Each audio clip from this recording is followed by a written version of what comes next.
I'm going to continue to see if I can be helpful. One will be fundraising, because it's easy for me to raise funds for a place that I believe in. And two is, how can I help bridge that gap between business and industry, the university, the workforce, economic development?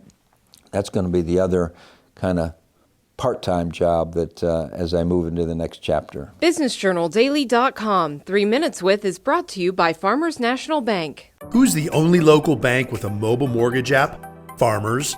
Download the app to contact your lender, calculate payments, securely scan and upload documents, and check the status of your loan. Fiercely local, fiercely loyal, Farmers. As happens so often, timing that you never dreamed would happen.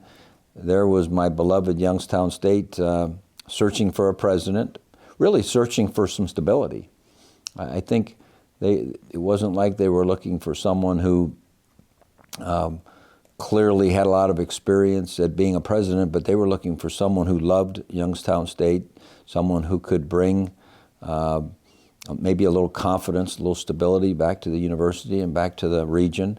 And so, as fate would have it, I had just had 2 years of going to school on being a higher ed administrator, and this job opened up. Graduation rate when we got here was somewhere in the mid-30s, 33, 34, and it's now just under 50%, which is, for an urban institution, is really not too bad. From a fundraising standpoint, I think prior to this past $125 million campaign, the largest one was around $40 million. And to see $72 million added to the endowment for scholarships lends to that part about we want our students to leave with as little or no debt as we possibly can. And so, yeah, both of those are areas that I'm very, very proud of the work that dozens and dozens of people did for those to come true. The future of numbers for higher education will not be in the 18 to 22-year-old. The real numbers will be in the people that, as the world changes and need to go and get further training or further credentials. The online growth that we've had has been critical, because when someone's 28 and maybe has a family and a job, they can't come here and sit on campus for 4 years. And so we've tried to go in every angle that there's a need, and I've been really proud of the way our people have approached it. In response to the needs of business and industry and listening closely to our alumni and to our regional leaders and so forth, we've created a division of workforce education and innovation, tying in what I like to call a stack and start approach, which when we talk about stack, if our engineer could get a certificate in robotics, or could get a certificate in 3D printing, or could get an additional certificate in cybersecurity or design thinking or whatever, they're just enhancing their already excellent degree.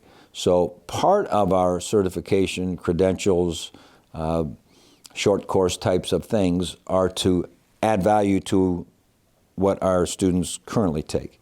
The other part of it is providing something for the workforce that won't take 4 years wait to get them into the workforce. That whole division of workforce education innovation, I think it's going to serve us well and serve our region well.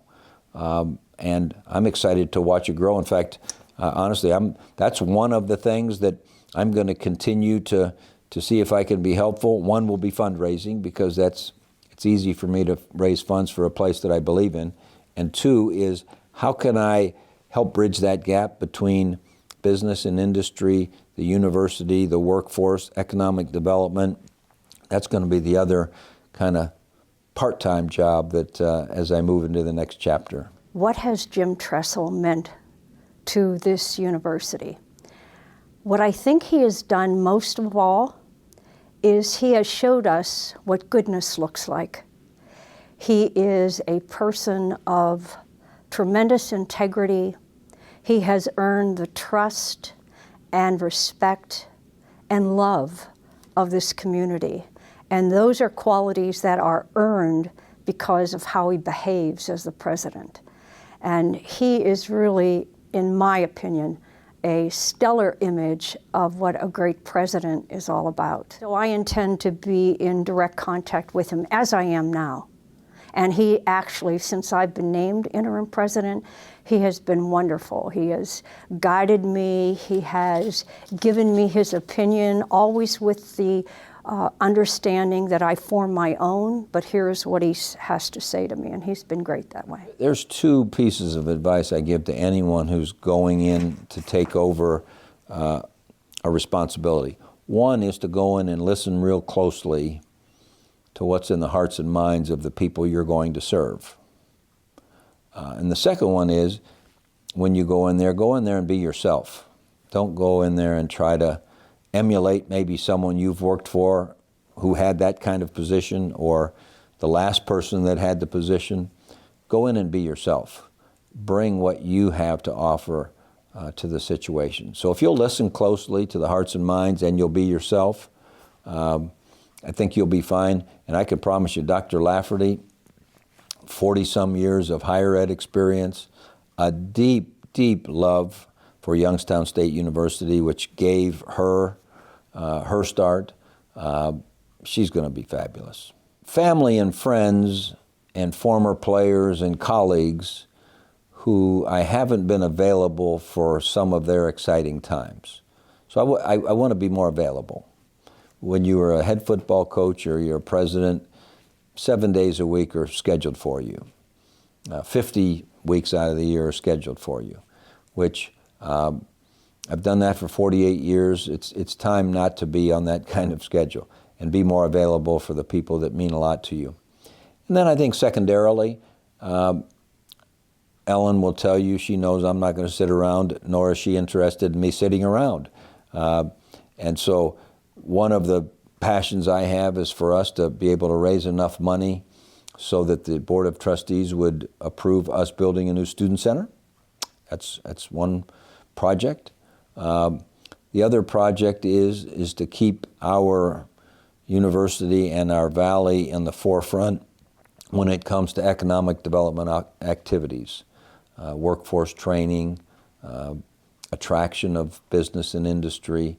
And so I think those two things kind of interest me the most after some of those relationship things that I want to have time to do. BusinessJournalDaily.com 3 Minutes With is brought to you by Farmers National Bank. Who's the only local bank with a mobile mortgage app? Farmers. Download the app to contact your lender, calculate payments, securely scan and upload documents, and check the status of your loan. Fiercely local, fiercely loyal, Farmers.